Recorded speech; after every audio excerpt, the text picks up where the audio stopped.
అందరికీ నమస్కారం. Welcome to B spiritual talks. Brahmasri Samavedam Shanmukha Sarma గారు రాసినటువంటి సంపాదకీయాలు ఇవి. దీన్ని వీడియోల రూపంలో వారి అనుగ్రహంతో మీకు అందిస్తూ ఉన్నాను. ఈ వీడియో శీర్షిక గోవు మా లక్ష్మికి కోటి దండాలు. అత్యంత బాధాకరమైన విషయం ఏమిటంటే, ఈ భారత భూమిపై మేధావులు గోవధను నిషేధించవచ్చా కూడదా అని చర్చించటం, వధించవచ్చా అన్న దానిపై చర్చ పెట్టవచ్చునేమో కానీ వధించడాన్ని నిషేధించడంపై చర్చించటం, తర్జన భర్జనలు చేయడం కన్నా దిగజారుడుతనం ఇంకేముంటుంది. అంటే భారతీయ సనాతన ధర్మాన్ని వ్యతిరేకించటం భారతీయులకే అలవాటైపోతుందన్నమాట. ధర్మాలన్నీ అవతల ఉంచితే కనీసం ఒక ప్రాణిని వధించడాన్ని నిషేధించటం మానవతా దృక్పథంగానైనా భావించవచ్చు కదా. అందులోనూ ఈ దేశంలో అత్యధిక సంఖ్యాక మతస్థులు, ఈ దేశంలో పుట్టిన మతానికి వారసులు దైవముగా ఆరాధిస్తున్న ఒక ప్రాణిని వధించి వారి మనోభావాలను దెబ్బతీయటంతో ఏం సాధించాలనుకుంటున్నారు? ఎక్కడో పరాయి దేశాలలో గోవధను నిషేధించమని కోరడం లేదు కదా. తాము తమ మతము పుట్టినటువంటి దేశంలో తాము ఆరాధించే గోమాతను కాపాడమని కోరుకోవడంలో తప్పేముంది? అసలు ఏ విధమైన మాంస విక్రయాన్నైనా వీలైనంత మేరకు తగ్గించి హింసా ప్రవృత్తిని తొలగించడానికి ప్రయత్నించటం బదులు హైందవ వ్యతిరేకత ఈ దేశంలోనే రేకెత్తేలా చేయడంలో రాజకీయులకు ఏం ప్రయోజనం?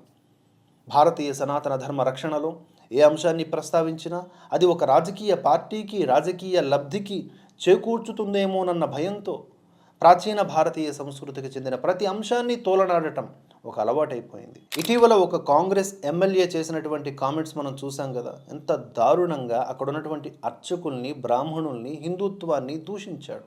అక్కడ వేద పండితులు చదివినటువంటి మంత్రాల్ని వక్రీకరించి తప్పుడు అర్థాలతో తప్పుడు కూతలు కూశాడు ఆయన.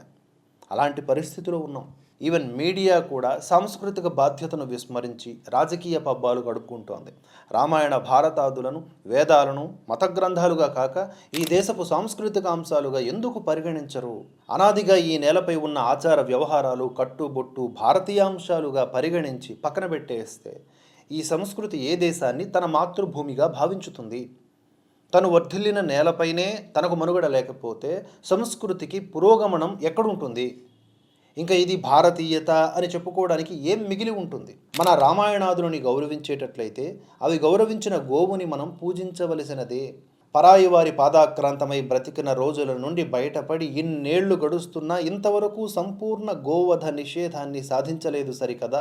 రోజు రోజుకి కసాయితనము క్రమక్రమ వర్ధమానమవడం కన్నా ఈ దేశానికి వేరే శాపం, తాపం ఉంటాయా? ఈ రోజుల్లో ఆవు పాలు, ఆవు నెయ్యి దొరకడమే గగనం. సాధారణ జీవితంలో ఒక గోవును చూడాలన్నా అది అంత తేలిక కావడం లేదు.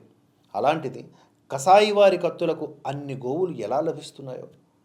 శుద్ధ సాధులయందు, సురలందు, శృతులందు, గోవులయందు, విప్రకోటియందు, ధర్మ పదవియందు, దవిలినాయందు వాడెన్నడలగు నాడే హింసనుందు అని భాగవతంలో నారాయణుని వాక్యం.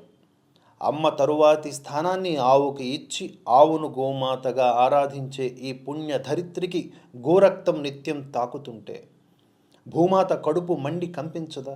ఆ ఆత్మ వినాశనం ప్రాప్తించే వరకు మన వారికి ఈ ధర్మవాక్యాలు వినిపించవా? మతపరమైన అంశాలకు అతీతంగా ఉంటామని మడికట్టుకున్న ప్రభుత్వాలు మానవతకు కూడా దూరంగా ఉండాలని నిర్ణయించుకున్నాయా? లేక హిందూ వ్యతిరేక అభిమతస్థుల మనోభావాలకు పట్టం కడుతూ మౌనం వహిస్తున్నాయా? ఈ ధోరణి మతాతీతమవుతోందా? సనాతన ధర్మ వ్యతిరేకతే మతాతీతమా?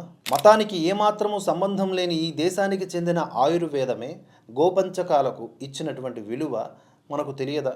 చట్టం కానీ, రక్షణ వ్యవస్థ కానీ ఏమాత్రం చర్య తీసుకోకుండా ఉపేక్షిస్తున్న ఈ దానవ స్వభావం పురాణకాలము నాటి మహిషాసురాది రాక్షసుల దౌర్జన్యాలను గుర్తుకు తేవడం లేదా? క్రూర మృగాల రక్షణ కోసం చట్టాలను చేసిన దేశానికి పాడి జంతువు రక్షణ కనబడడం లేదా, పట్టడం లేదా?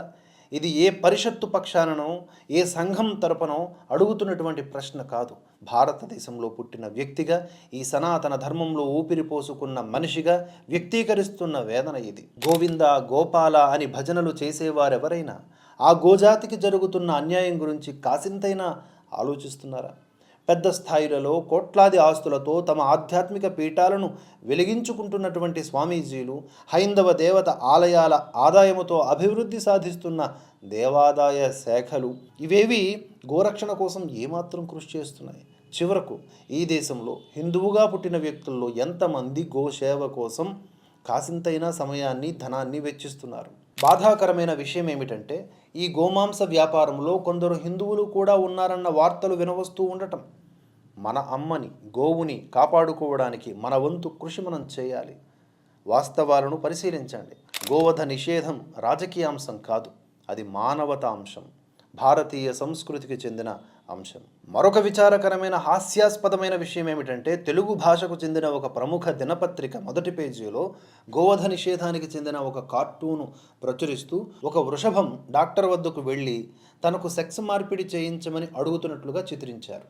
అంటే గోవు అంటే ఆవు అని అనుకున్నారే కానీ వృషభం కూడా గో జాతికి చెందినదే అనే కనీసపు అవగాహన ఈ దేశపు పాత్రికేయునికే లేదంటే భాషాపరంగా సంస్కృతిపరంగా మనం ఎంత వెనకబడ్డామో ఆలోచించండి. చర్మాలు ముద్దుబారిన జాతికి ఎంత అన్యాయం జరుగుతున్నా స్పందించని లక్షణం ఏర్పడింది. గోజాతి మొత్తాన్ని కాపాడుకోవడానికి ఏమాత్రమూ కదలిక మనలో వచ్చినా అది జ్వాలగా ఎగసి మహాచైతన్యంగా రూపుదిద్దుకోగలదు. సాత్వికతకు, భారతీయ ధర్మానికి చిహ్నమైన గోసంతతి పరిరక్షణకు ఎవరి పరిధిలో వారు చిత్తశుద్ధితో కృషి చేసినప్పుడే ఈ భరతభూమికి నిజమైన శాంతి లభిస్తుంది అని బ్రహ్మశ్రీ సామవేదం షణ్ముఖ శర్మ గారు తన యొక్క ఆవేదనని ఈ ఆర్టికల్లో వెలుబుచ్చారు. అదే విషయాన్ని వీడియో రూపంలో మీకు తెలియజేస్తున్నాను. పునః ఈ విషయం గురించి మనం అందరం ఆలోచిద్దాం. గోవుల్ని కాపాడుకుందాం. గావో విశ్వస్య మాతరహ అని ఊరకనే అనలేదు. ప్రతి విషయంలో కూడా పరమార్థం ఉంటుంది, గ్రహిద్దాం. మరొక అంశంతో తదుపరి వీడియోలో కలుసుకుందాం. అందరికీ నమస్కారం. జై హింద్, జై భారత్.